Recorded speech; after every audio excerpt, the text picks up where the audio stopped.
Hello, I'm Jamie, and today I'm doing a review on the screenplay Harry Potter and the Cursed Child by J.K. Rowling, John Tiffany, and Jack Thorne. It is a play, actually, but I read the screenplay. Now, the story starts where the Deathly Hallows left off. Harry Potter and Ginny and Ron and Hermione dropping off their kids at the Hogwarts Express. Ron and Hermione are dropping off their daughter Rose, and Harry and Ginny are dropping off their older son James and their middle child Albus. Albus and Rose are cousins, but they are also friends, and they get on the Hogwarts Express and they open a compartment, and the first person they see is a boy, and they introduce themselves, and this boy is Scorpius Malfoy, Draco's son.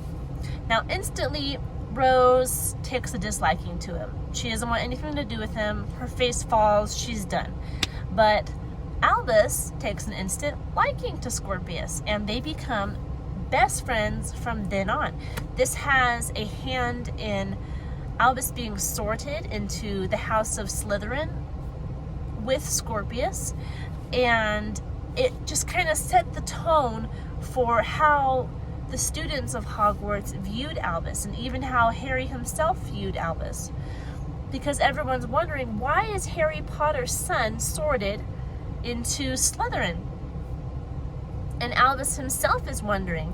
He doesn't want to become an evil wizard, but that is sort of where he wanted to be, because that's where Scorpius got sorted. There is a tension there in between Harry Potter, who has this kind of a black sheep child who is not following in his footsteps, and Albus happens to be Harry Potter's son, and he has no idea how to live up to that. He feels like it's too much to have Harry Potter as a father. So there is tension in their relationship right at the beginning of the book. So this all plays a part when Amos Diggory, Cedric's dad, asks Harry to use a time turner that Amos heard the ministry has. He asks Harry, can you use the time turner to go back in time and save my son, Cedric? And Harry wisely says, no, I cannot do that. It is dangerous to mess with time. Now, Albus, hearing this conversation, he wants to help in a situation where his father will not. And part of that is because of how they go head to head all the time. So Albus convinces Scorpius, and the two of them recruit Amos's niece, Delphi.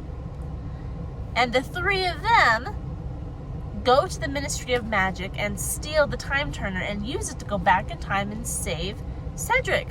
Well, as you can imagine, messing with time, all these different problems arise. They didn't do it right the first time, and they have to go back, and then they come back to the present, and the present's all messed up, so they have to try to fix it, and all this stuff.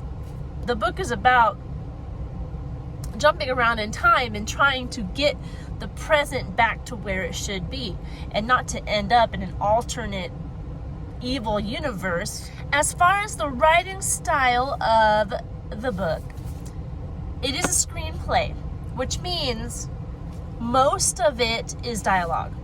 Almost the entire book is dialogue. There will be cues here and there, or they'll just like a little line about like the setting, what's happening, but most of it is dialogue. You're just reading. I'll show you. So here we go. It says Act 3, Scene 13. It gives the setting, Harry and Ginny Potter's house in the kitchen, and then the writing is just, it says Harry, and then what he said, Ginny. Harry, Ginny, Harry, Ginny. Like, it has their names and what they said. That is the whole book. Okay? I will be honest with you, that made it hard to read when I first started. It was hard to get into it because, first of all, there are new characters. You're not following around Harry Potter. You're following around his son. And at the beginning of the book, he's not a very likable character. So you have these new characters that you're not familiar with. You don't love them yet. And you're also reading in a style that is very different than a normal novel. You're just reading dialogue. But let me tell you, it gets better. It does. The beginning of the story is slow. It is. But as it picks up speed and as you get to know Albus and Scorpius and Delphi, and you actually do see a lot of Harry Potter and Ron and Hermione and Ginny and Draco even. I like Draco in this book. He's a lot of fun.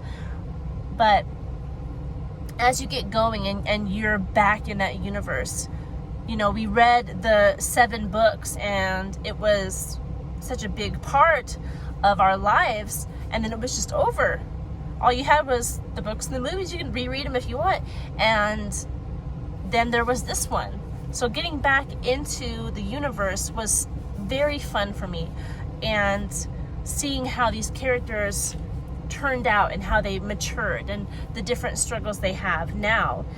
It was just a lot of fun, and I am glad that I read it, even though it was a bit more difficult than the 7. It was still very fun, and it was a fitting conclusion to the Harry Potter saga. As far as morality goes, there was some mild profanity. We all know that Ron likes to say bloody hell, but other than that, there might have been damn. I don't think there was SHIT, there was no F-bombs. It was mild. It was in there, but it wasn't a big part of the dialogue. You might notice it though if you are sensitive to profanity. As far as sexuality, Ron and Hermione kiss, but there are no sex scenes. There isn't any homosexuality. Just very straightforward, a story about the kids at Hogwarts and dealing with being the progeny of Harry Potter. That was the whole gist of the story. There were some people killed by Avada Kedavra, and that always comes as a shock for some reason for me when I'm reading or seeing it. It's just, I guess it was played up so much in the books that when it happens, it's like, you know. So that's in there. I enjoyed reading this book. It's been a while since I read the Harry Potter series. I'd say a good decade. It's been a long while, but it was very fun to see the characters again and to be back in that universe. And if you are a Harry Potter fan, I think you will enjoy this book. It will be something that you recognize and you're familiar with. After reading this book, I actually really want to see the play, because you know how usually the books are better than the movies?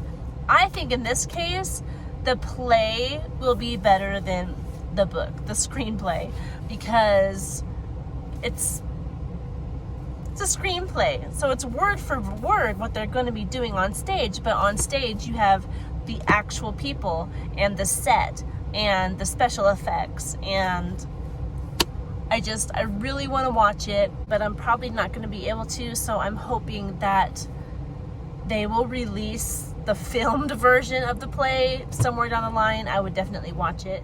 That is all I have for you on Harry Potter and the Cursed Child. I recommend it. I hope you check it out. I will talk to you later, and thank you for watching this video.